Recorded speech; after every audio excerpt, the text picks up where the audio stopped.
거린 모파상. 가난하고 그동도 불편한 그이지만 그에게도 지금보다 좋은 시절이 있었다.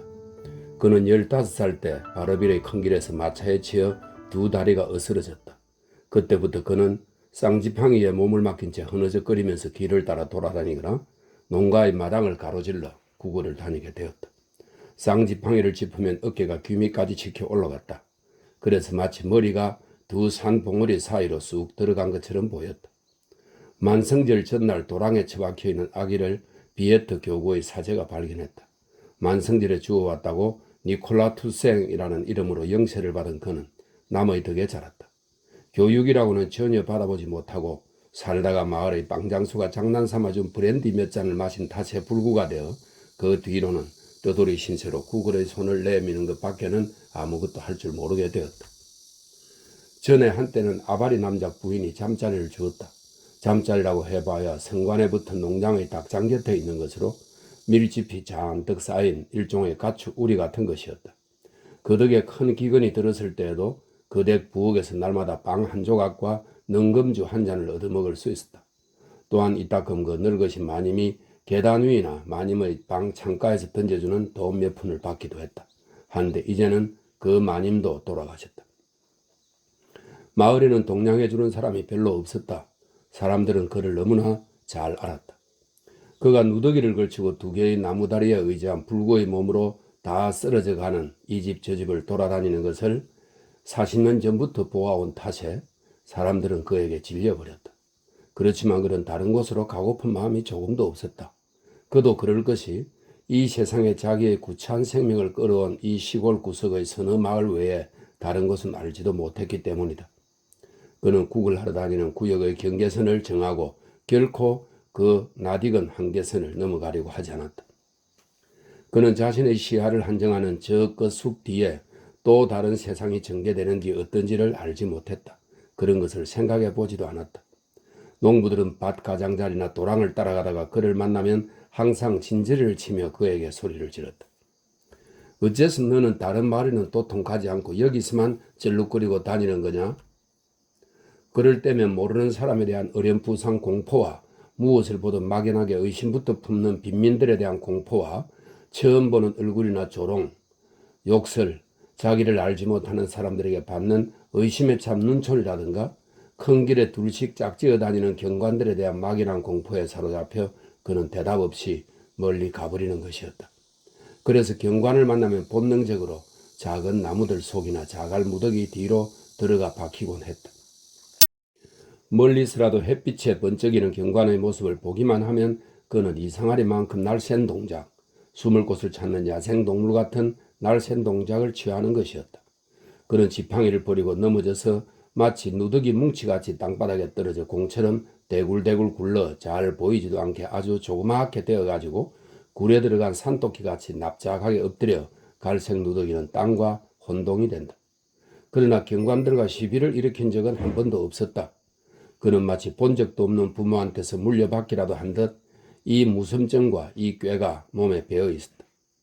그에게는 은신처도 지붕도 오막살이 집도 없고 숨을 곳도 없었다. 그는 여름에는 아무데서나 잠을 자고 겨울이면 흙간 밑이나 외양간에 놀랍게도 교모히 숨어 들어갔다. 그러고는 언제나 사람들 눈에 띄기 전에 그곳을 빠져나와 버리곤 했다. 그는 그런 집들 속에 숨어있는 구멍을 잘 알고 있었다. 그리고 쌍지팡이를 짚고 다닌 덕에 두 팔에 놀랄만한 힘이 붙어서 돌아다니다가 먹을 것을 넉넉히 얻는 때면 팔목의 힘만으로도 말먹이 꼴풀이 쌓인 창고 속까지 기어 올라가서 때로는 그 속에서 4~5일씩이나 꼼짝하지 않고 지내기도 했다. 그는 사람들 가운데 살면서 숲속의 짐승처럼 지냈다. 아무도 알지 못했으며 아무도 사랑하지 않았다. 그는 농부들에게 다만 냉대와 적개심을 불러일으킬 뿐이었다. 마치 두 개의 기둥 사이에 매달아 놓은 종처럼 두 개의 말뚝 사이에서 몸을 흔든다고 해서 사람들은 그에게 종이라는 별명을 붙여 불렀다. 이틀 전부터 그는 아무것도 먹지 못했다. 이제는 아무도 그에게 먹을 것을 주지 않았다. 드디어 사람들이 진저리를 내게 된 것이다. 농부의 아낙네들은 문전에 서서 그가 오는 것을 보기만 하면 멀리서부터 소리쳤다. 가버리지 못하겠니 이놈아? 너에게 빵 조각을 준 지가 사흘도 안 되었지 않니? 그러면 그는 먹을 것을 줄 만한 사람을 찾아 빙빙 돌았다. 옆집으로 가서나 거기서도 같은 방법으로 그를 맞았다. 이 집 문전에서나 저 집 문전에서나 아낙네들은 이렇게 외쳤다. 1년 내내 할 일 없이 돌아다니는 녀석을 먹여줄 수가 있느냐 말이다. 그러나 게으름뱅이라도 매일 먹어야 했다. 그는 동전 한 푼, 오래된 빵껍질 하나 얻지 못한 채 생틸레르, 바르빌, 그리고 비에트까지도 돌아다녔다. 이제 그가 희망을 걸 곳이라고는 투르놀로밖에 남지 않았다. 그러나 거기까지 가려면 큰 길로 20리를 걸어야만 했다. 그는 이미 주머니도 비었고 배도 텅 비어서 더 이상 몸을 끌고 다닐 수 없을 정도로 지쳐 있었다. 그래도 그는 길을 떠났다. 때는 섣달이었다. 찬바람은 들판을 달려 잎이 떨어진 나무가지에 윙윙거리고 구름은 낮고 어둡침침한 하늘은 어디론지 서둘러 달려가고 있었다. 그 병신은 남아있는 비틀린 다리로 버티어 서서 무지 내려서 지팡이를 한 발짝씩 옮겨 놓으며 천천히 걸어갔다. 남은 다리 끝에는 구부러진 발이 붙어 있고 그 발에는 누더기 조각이 심겨져 있었다. 그는 이따금 도랑 위에 앉아서 몇 분씩 쉬곤 했다. 허기증은 거의 혼란스럽고 무거운 마음에 비탄을 던져주었다. 그는 먹어야 한다는 단 한 가지 생각밖에는 없었다. 그러나 어떤 방법으로 먹어야 할지는 알지 못했다. 3시간이나 그 먼 길에서 고생을 했다. 그러고 나서 마을의 나무들이 보이자 그는 동작을 서둘렀다. 맨 먼저 만난 농부에게 동냥을 빌었더니 너 돌아왔구나. 이 늙은 비릉뱅이야. 너를 몰아내지 못했다니 하는 대꾸가 돌아왔다. 그래서 종은 하는 수 없이 자리를 떴다. 이 문전 저 문전에서 구박만 하고 아무것도 주지 않고 돌려보냈다. 하지만 그는 끈질기고 참을성 있게 구걸을 계속했다. 그러나 한 푼도 받지 못했다. 지팡이도 쳐들 수 없을 만큼 기진맥진한 그는 비에 젖어 눅진눅진한 땅을 흐느적 걸어가며 농가를 찾았다. 가는 곳마다 그는 쫓겨났다. 춥고 서글픈 날이었다. 가슴은 옥죄어들고 머릿속은 짜증만 나고 마음은 침울하여 동냥도 구원도 베풀 만한 손이 벌어지지 않는 날이었다. 그는 아는 집을 모조리 가보고 나자 쉽게 영감네 집 마당을 따라 나 있는 도랑 한 구석에 가서 쓰러졌다. 그가 저 높지막한 지팡이를 발밑으로 미끄러뜨리면서 몸을 내려놓는 꼴을 표현하여 사람들이 말한 것과 같은 모습으로 몸을 풀었다. 그리고 허기에 시달려 오랫동안 꼼짝 못하고 앉아있었다. 그 고통이 어찌나 심했는지 그는 자신의 한없이 가련한 꼴을 헤아릴 여유가 없었다. 그에게도 우리 가슴속에 항상 존재하는 알 수 없는 막연한 기대가 있었다.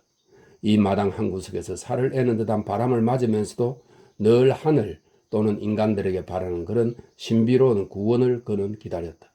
그러나 그 구원이 어찌하여 또 누구에 의하여 자기에게 올 수 있을지는 생각지도 못했다. 한때의 까만 암탉이 모든 생물들에게 먹이를 대주는 땅 속에 저의 먹고 살 것을 찾으면서 지나갔다. 그것들은 줄곧 주둥이질을 하여 나달이 보이지 않을 때는 벌레들을 쪼아먹고 그러다가는 땅에 흩어져 모이 찾기를 천천히 계속했다. 종은 아무런 생각도 없이 그것을 바라보았다. 그러더니 저놈의 짐승 한 마리를 장작불에 구워 먹으면 좋겠다는 생각이라기보다는 감정이 머릿속이라기보다는 차라리 뱃속에서 치솟았다. 도둑질을 해야겠다는 생각은 그의 머릿속에 스치지도 않았다. 그는 손에 잡힐 만한 돌을 집었다. 그는 돌 팔매질에는 솜씨가 있으므로 그 돌을 던져서 가장 가까이 있던 닭을 단번에 죽였다. 닭은 날개를 푸드득거리면서 모로 쓰러졌다. 다른 놈들은 모두 가나다란 다리로 뒤뚱거리면서 달아나 버렸다. 그래서 종은 다시 쌍지팡이에 기어올라 잡은 것을 집으려고 암탉들과 흡사한 몸짓으로 걷기 시작했다.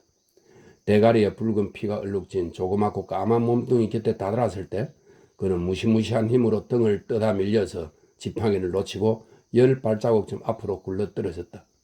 그런 뒤 식혜 영감이 몹시 화가 나서 도둑놈에게 달려들어 마구 두들겨 팼다. 마치 도둑 맞은 농부가 미친 사람처럼 날치듯이 주먹으로 또 무릎으로 대항할 수 없는 그 병신의 온몸을 때렸다. 이번에는 농장 사람들이 달려와서 주인과 함께 거지를 족치기 시작했다. 그러다 그들은 때리기를 그치고 그의 몸뚱이를 들어 올려서 데려갔다. 그리고 경관을 찾으러 간 사이에 나무 광 속에 가두어 두었다.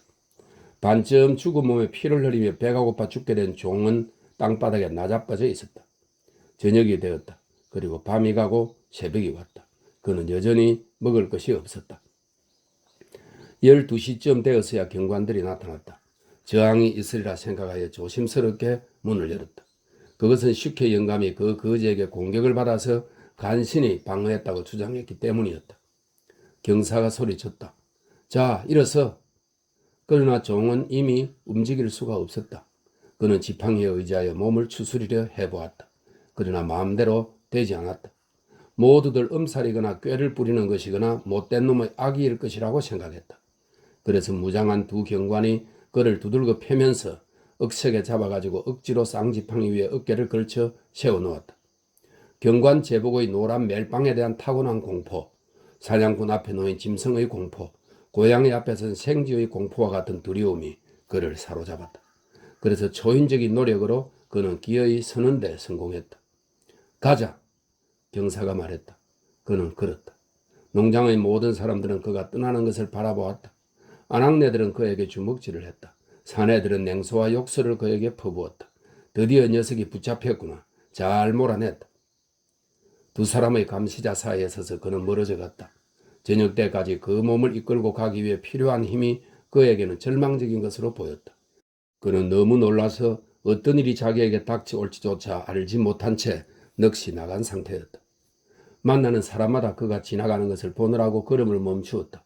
그리고 농부들은 이렇게 수군거렸다. 도둑놈인 게야. 밤이 되어서야 군청 소재지에 닿았다. 그는 여기까지 와본 적이 한 번도 없었다. 그는 그동안 지낸 일도 앞으로 닥쳐올 일도 도무지 이해가 되지 않았다. 그 무섭고 예기치 못한 모든 일이 낯선 얼굴들과 이 새 집들이 그를 몹시 놀라게 했다. 그는 할 말이 없어서 한마디도 입 밖에 내지 않았다. 더는 아무것도 이해할 수가 없기 때문이었다. 하기야 여러 해 전부터 아무에게도 말을 한 일이 없으니 말하는 능력조차 거의 잃어버렸다. 그리고 그의 생각은 또한 말로 표현하기에는 너무도 어수선했다. 그는 읍내의 감옥에 갇혔다. 경관들은 그에게 무언가 먹여야 할지도 모른다는 생각은 미처 하지 못했다. 그래서 이튿날까지 그를 그대로 내버려 두었다. 그러나 이른 아침에 신문하러 갔을 때 그는 바닥에 죽어 있었다. 얼마나 놀라운 일인가.